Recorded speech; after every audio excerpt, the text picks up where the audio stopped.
Bendito seja o Deus Todo-Poderoso. Como eu disse para os irmãos, mês de janeiro, quarta-feira, a gente começa agora uma nova série de mensagens.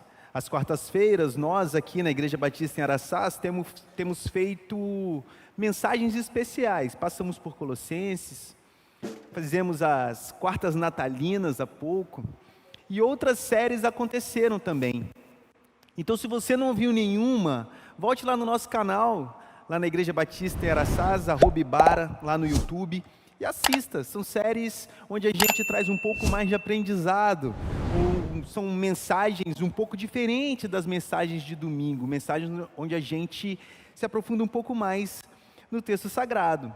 E conversando aqui entre os pastores, nós pensamos, por que não a gente trazer um tema que é um pouco mais até difícil de ser pregado, um tema que tem tão pouco espaço no púlpito, que são as tábuas da lei. As tábuas da lei, elas apresentam, alguns chamam de decálogo, elas apresentam um conjunto de narrativas a serem seguidas. As tábuas da lei, elas são um resumo de 613 mandamentos do nosso Senhor. São 365 nãos no Antigo Testamento. Não faça, não coma, não vista, não ande, não trabalhe. 365, um para cada dia do ano. E isso nos mostra uma coisa: todas essas palavras, todas essas informações, elas apontam para uma palavra, para uma informação específica. A palavra é fidelidade. No Antigo Testamento, fé e fidelidade são termos que andam unidos, andam juntos. E fidelidade é a palavra que resume o que Deus desejava do seu povo, do povo escolhido, aquele que saiu do Egito, aquele que veio desde Abraão. Deus sempre apresentou ao povo que ele desejava um grupo de pessoas fiéis. O profeta Abacuque chega a dizer que o justo viverá por sua fidelidade, está lá no capítulo 2, no verso 4. O profeta Ezequiel, no capítulo 33, ele faz uma outra afirmação: se o justo se arrepender dos seus maus caminhos e começar a praticar justiça, aí Deus diz, não irei eu tratá-lo de forma benigna? Mais para frente ele fala, porém se o injusto começar a praticar maus caminhos, não irei eu puni-lo? Deus, ele trata em todo momento o processo da fidelidade, a caminhada em fidelidade, que no Antigo Testamento é um sinônimo de fé. Obviamente, como nós estamos falando das tábuas da lei, nós vamos ler Êxodo, capítulo 20, nós vamos ler os versos do verso 1 até o 17. Está pequenininho aqui, quem está na internet vai conseguir ler, mas você vai abrir a Bíblia, ou vai ligar o aparelho celular, ou o tablet, ou o Kindle, sei lá como é que você lê a Bíblia. Só abra o texto e depois faça o devocional em casa. Se você tem o costume de ler a Bíblia em um ano, está começando a leitura, marque essa leitura para daqui umas semanas, para que você possa ler também. Mas acompanhe o texto comigo e não feche a sua Bíblia. Eu vou ler na Nova Versão Internacional, e no texto que eu trago, na tradução que eu trago, o texto é narrado dessa forma. E Deus falou todas essas palavras: eu sou o Senhor, o teu Deus, que te tirou do Egito, da terra da escravidão. Não terá outros deuses diante de mim. Não farás para ti nenhum ídolo, nenhuma imagem de qualquer coisa no céu, na terra ou nas águas debaixo da terra. Não te prostrarás diante deles, nem lhes prestará culto, porque eu, o Senhor teu Deus, sou Deus zeloso, que castiga os filhos pelos pecados de seus pais até a 3ª e 4ª geração daqueles que me desprezam, mas trato com bondade até 1000 gerações aos que me amam e guardam os meus mandamentos. Não tomarás em vão o nome do Senhor teu Deus, pois o Senhor não deixará impune quem tomar o seu nome em vão. Lembra-te do dia de sábado para santificá-lo. Trabalharás 6 dias, e neles farás todos os seus trabalhos. Mas o 7º dia é o sábado dedicado ao Senhor teu Deus. Nesse dia não farás trabalho algum, nem tu, nem teus filhos ou filhas, nem teus servos ou servas, nem teus animais, nem os estrangeiros que morarem nas tuas cidades.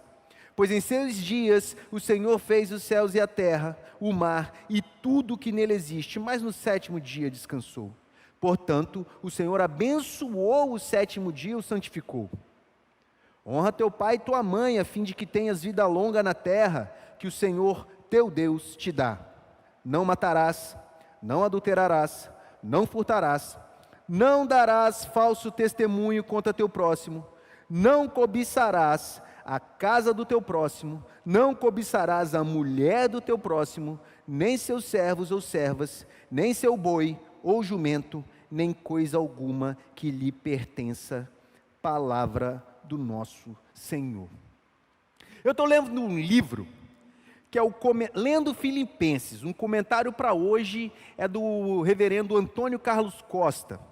Ele tem um texto, uma parte, que me importou muito, principalmente no momento que eu estou me preparando para essa série de mensagens. Logo no primeiro capítulo, ele tem 2 parágrafos que dizem assim: no fundo, o cristão sabe que nessa vida estamos sempre trabalhando para alguém. Há um Senhor ao qual sujeitamos nossas supostas livres escolhas. Ele pode ser alguém por quem nos apaixonamos, uma ideologia, um partido político, nossa profissão, o ideal de ser humano estabelecido pela cultura dentro da qual nascemos e vivemos. A quem estamos servindo? Qual dos senhores que pedem o controle de nossa vida nos faz promessas que podem ser cumpridas e que se adaptam às nossas verdadeiras aspirações? Os cristãos foram escolhidos para serem servos de Cristo. Eles creem que, apesar de custoso, é belo, santo e emancipador servir a Jesus. Israel, aqui nesse texto, há poucos dias, há pouco tempo, havia sido retirada do Egito. Os irmãos conhecem a história.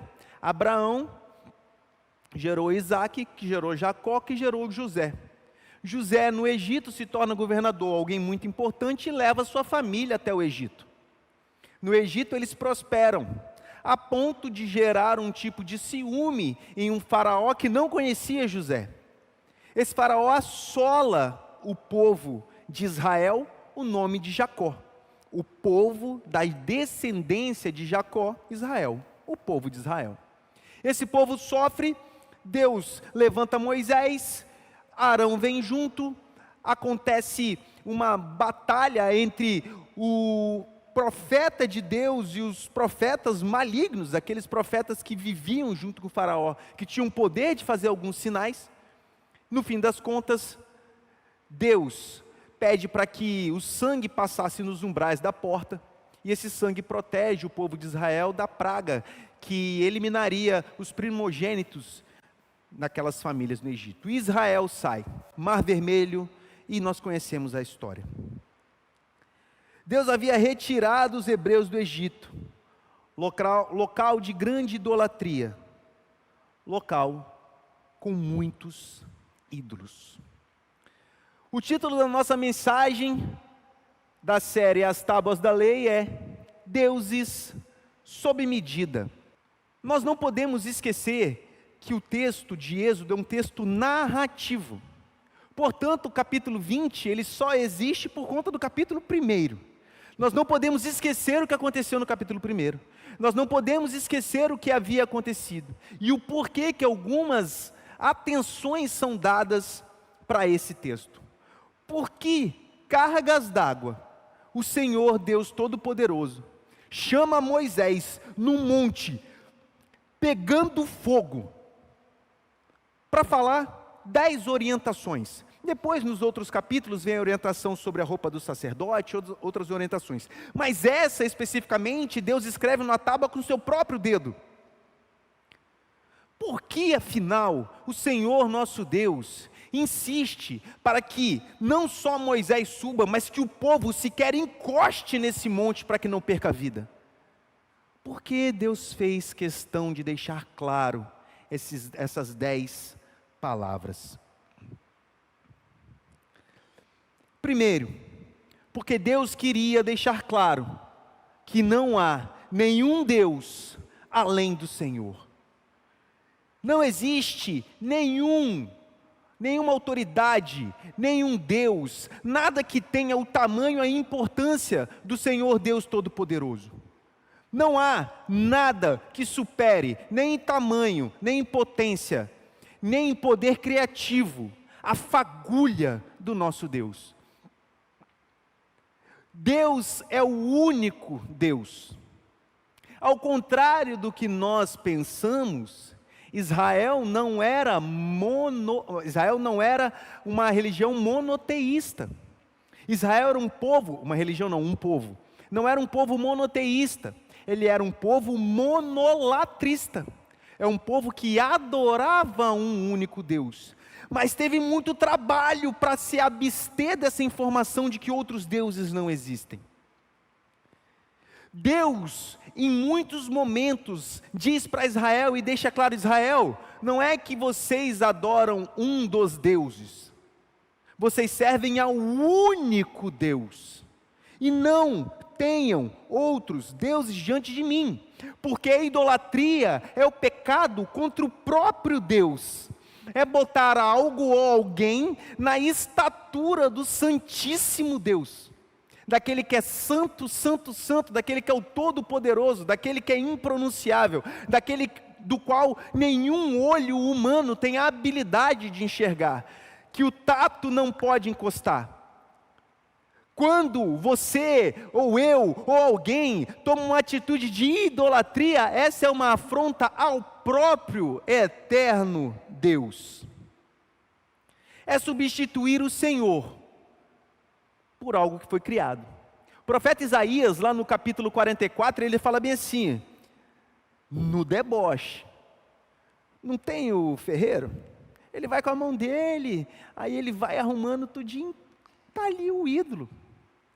Vai o rapaz, lá na floresta, corta madeira, faz o banquinho, faz um armário lá, com a madeira que sobra, ele pega e faz um ídolo. É isso mesmo que vocês querem adorar? A observação do profeta Isaías. Quando Deus não é a esperança, é que o ídolo chega e toma o lugar que é só do Senhor. Quando a nossa esperança escapa de Deus, algo toma o lugar divino e se torna a nossa esperança. Então essa fala que parece simples, não tenham outros deuses além de mim, não espere nada de outro Senhor além de mim, não coloque sua esperança em nada além de mim, não confie em nada e ninguém além de mim. Ele é o único Deus que tirou Israel do Egito com mão poderosa. Você pode procurar na história da humanidade, meus irmãos. As civilizações sempre procuraram por Deus. Sempre tiveram alguma vontade de encontrar o Deus. Os indígenas, os africanos, os asiáticos, os povos aqui da América, os europeus. Não houve civilização que se abstivesse da ideia de divindade. Sempre houve aqueles que procuraram, de alguma forma, entender como as coisas aconteceram. E dali se geraram os mitos. Mito é diferente de mentira, né? Porque o mito, na verdade, é como o ser humano tentou explicar algo que para ele é inexplicável. Isso é um mito, né? Então temos, por exemplo, a epopeia de Gilgamesh, onde Enuma Elish entra num barco e se salva de um grande dilúvio. Nossa, você está falando da Bíblia? Não, estou falando de um texto sumério. Nós estamos falando de como os povos, de alguma maneira, tentaram explicar e apontar para o divino as coisas que acontecem nos nossos meios e perto de nós. Então o Senhor dá como primeira orientação o verso 3: não terás outros deuses além de mim. Esse é um pecado direto contra o Senhor. Mas ele avança. E ele diz: não faça ídolos. Não faça ídolos. E esse não faça ídolos, Deus deixa muito claro algumas informações. Percebam: não farás para ti nenhum ídolo, nenhuma imagem de qualquer coisa no céu, na terra ou nas águas debaixo da terra. Lembra que eu disse que a gente tem que ter na memória da onde estava vindo Israel? Israel estava vindo do Egito. Egito era um ambiente onde essas divindades eram comuns. Rosto de gato, rosto de boi, rosto de águia. As divindades e os animais, eles se misturavam, tentando explicar de alguma forma o que estava acontecendo. Enfim, a mitologia egípcia apresentava o rio Nilo, as rãs e o que fosse como símbolos que mostravam alguma coisa da divindade. A lua. Então o nosso Deus olha para aquele povo que nasceu no Egito, porque aquele povo não é o que chegou com Israel, é um povo que já estava lá, nascido no Egito, acostumado com os costumes daquele povo. E Deus orienta: então, não recriem para si aqueles animais que eram feitos no Egito. Não existe aquele monte de deuses, e aquelas imagens não são imagens adoráveis. Não crie ídolos. A criação não deve ser adorada. As aves, por mais belas que sejam, as árvores, por mais belas que sejam, o planeta, por mais belo que seja, o cosmos, por mais importante, sensacional que seja, nada que foi criado merece a adoração. O Criador disso tudo é o único que merece ser adorado. Aquilo que foi feito pelas mãos de Deus não é Deus, nem a imagem de Deus deve ser adorada. E nós vivemos numa época em que a imagem de Deus tem tido status divino, onde nós vemos ao culto e procuramos aquilo que nos agrada, prestamos um alto culto. Não me senti bem não, porque o pastor falou que eu sou um pecador miserável, que estou condenado ao inferno se não for a graça e misericórdia de Jesus. Parabéns, é isso mesmo. Só que hoje a gente vem para a igreja e a gente não quer ouvir que a gente é pecador. A gente vem para a igreja e a gente não acha que o sangue de Jesus é suficiente para salvar. Mas eu tenho que fazer uma coisinha, uai. Onde que eu participo nisso? Não indo para o inferno já não está suficiente? Então, nós, humanidade, criada por Deus, também não somos objetos de adoração. De atenção? Certamente que sim. A parábola do bom samaritano que o diga. Alguém estava aos frangalhos no chão, machucado, e aquele samaritano passa perto, ajuda, hospeda, e ainda diz que se o preço fosse mais alto, voltaria para pagar. Isso não é idolatrar o ser humano, isso é cuidar, perceber e ser orientado de que ali também há a imagem de Deus, mas não é Deus. A criação não deve ser adorada, mas precisa ser admirada? Ok. Cuidada? Também. Mas a adoração é somente a Deus. Esse culto antropocêntrico, ou seja, esse culto onde o ser humano está num pedestal, isso não é culto ao Senhor. O objetivo do culto não é fazer as pessoas se sentirem bem. Por mais que você possa se sentir bem, não é proibição. Você não pode se sentir bem na igreja, mas não é o objetivo. O objetivo é apresentar Jesus Cristo como Senhor e Salvador de nossas vidas. O objetivo é que nós entendamos que nós somos pecadores e carentes da graça e da misericórdia de Jesus. Sem essa graça, sem a misericórdia, nós estamos condenados, porque somos condenáveis. Eu, sem Jesus, sou alguém que sou plenamente condenável. Eu, com Jesus, sou alguém salvo por essa graça, por esse sangue, por essa misericórdia tão maravilhosa, por esse amor tão tremendo. O culto ao corpo, o culto ao selfie. Quantos cultos a gente tem visto ultimamente em nossa sociedade, de pessoas idolatrando às vezes uma vontade de, idolatrando um filho, idolatrando um cachorro, idolatrando um partido político, idolatrando um candidato a presidente, idolatrando um time de futebol, idolatrando a Mega Sena. Onde está a sua segurança? Aí está o teu ídolo. Se a tua esperança é unicamente o Senhor, está aí o seu Deus. Porque o texto não pede que nós idolatremos a Deus. Vocês repararam isso? Deus não disse no seu texto: só a mim deverás idolatrar. Não terás outros deuses diante de mim.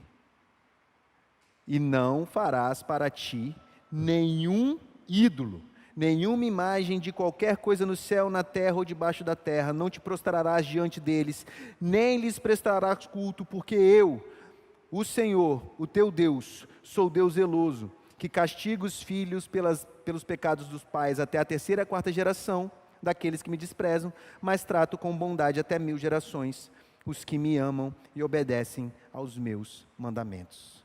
Deus não diz: eu sou o único que deve ser idolatrado. Porque o ídolo é um Deus que serve, e esse Deus é com letra minúscula. O ídolo é um meio para um fim, ele não é o fim em si. O ídolo é algo que existe para que eu tenha algum benefício e para que eu consiga algum objetivo no fim das contas.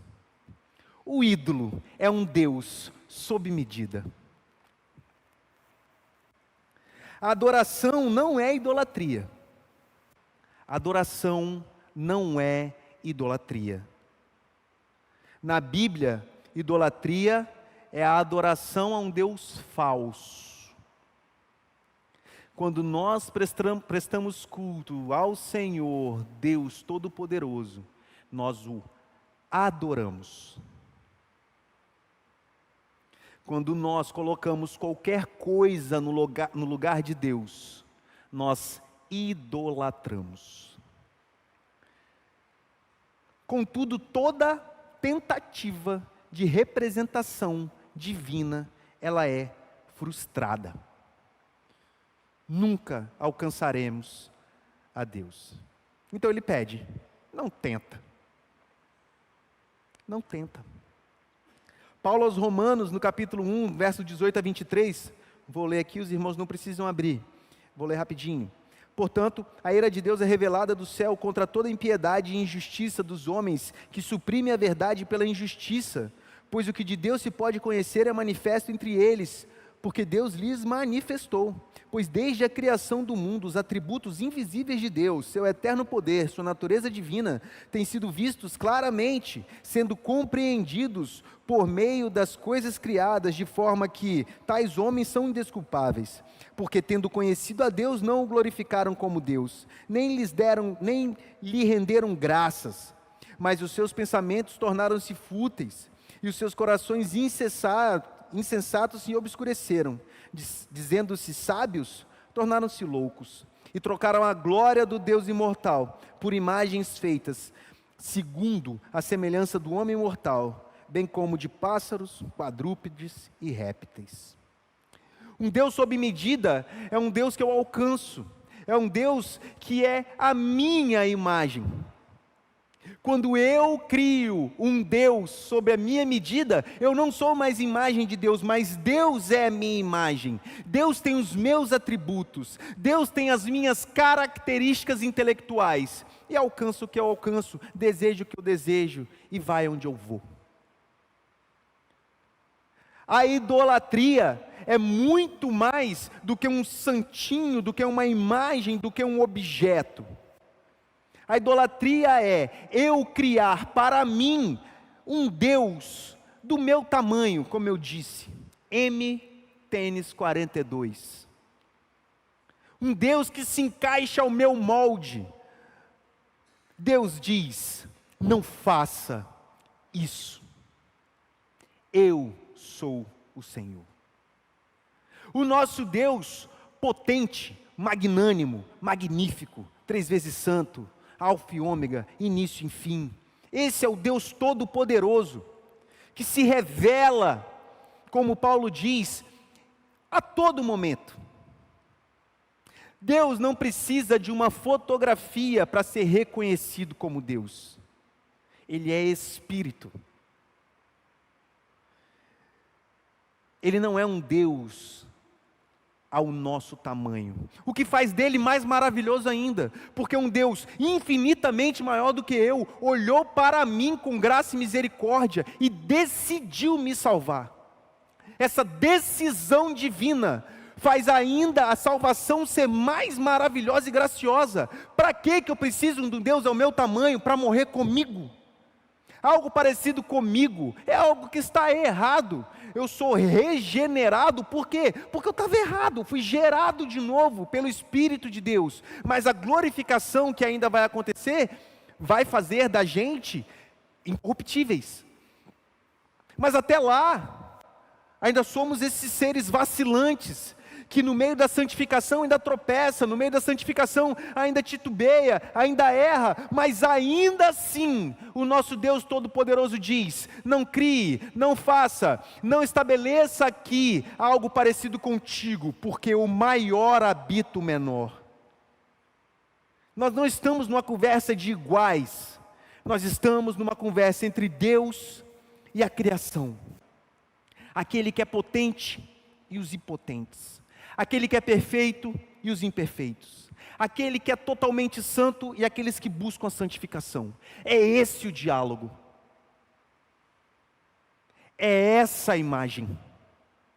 Não dá para nós criarmos algo que se apresente com isso, porque é muito acima do que nós podemos enxergar, é muito além do que nós podemos perceber.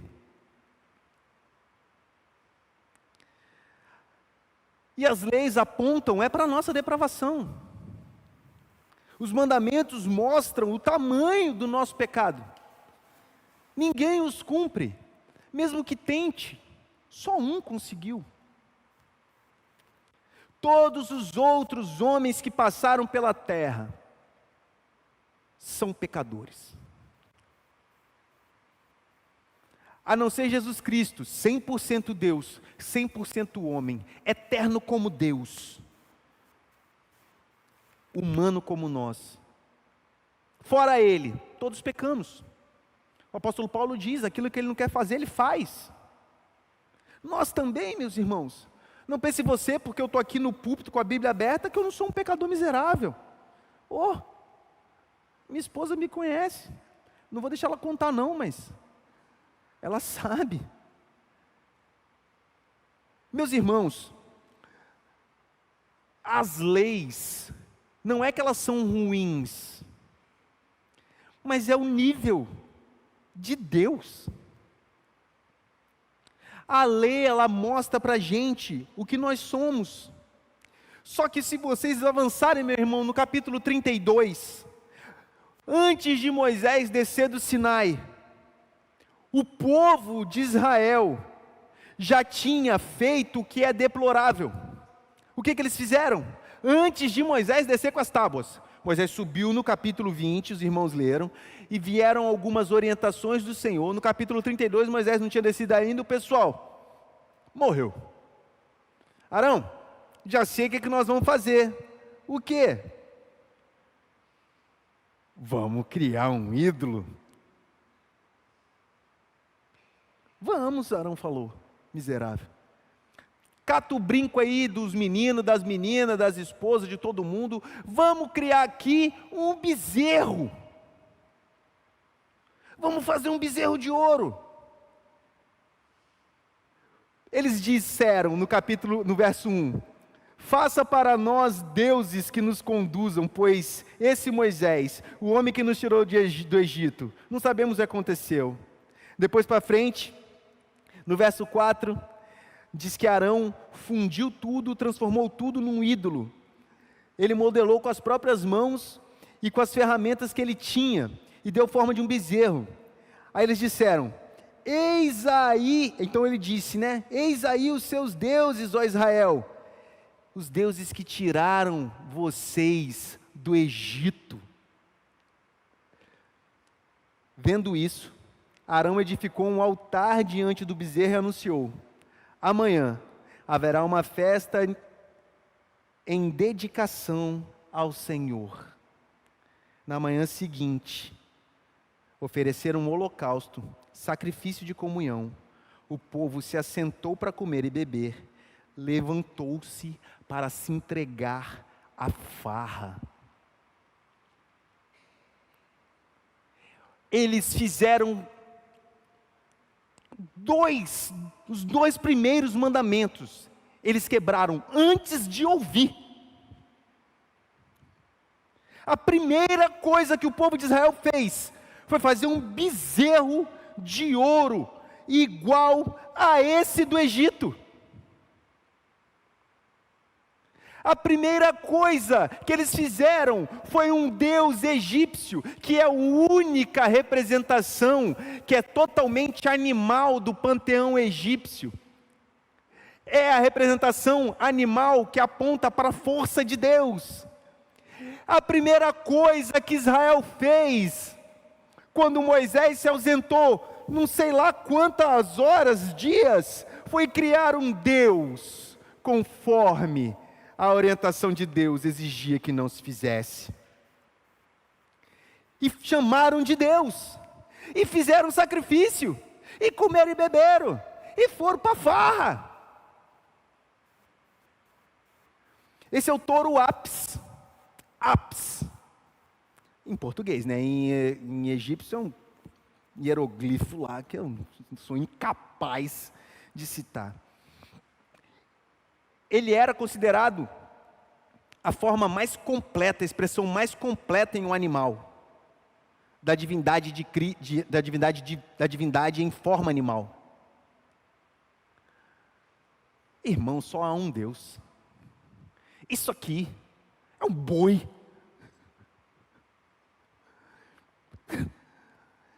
Meus irmãos, nós não podemos trazer para a nossa religiosidade os nossos antigamente. Nós não podemos chegar, poxa, reconheci Jesus Cristo como Senhor e Salvador da minha vida. Deixa eu jogar sal grosso aqui para dar tudo certo. Como é que é jogar sal para trás, né, pastor? Nossa, vindo do velório, aí joga sal para trás. Ou sei lá o que, ficar de simpatias, ficar de 9 horas, ficar cheio de milindre e mandiga dentro da igreja. Épocas atrás, botava-se água em cima da televisão, para a água receber oração, eu beber e sarar. Se lascaram agora com a TV de LCD e de LED, não dá mais para fazer. Glórias a Deus pela TV fininha. Não falei a palavra que não pode, viu? Percebeu? Que é tudo controlado. Parece que tá tudo assim, né? Então, tá não.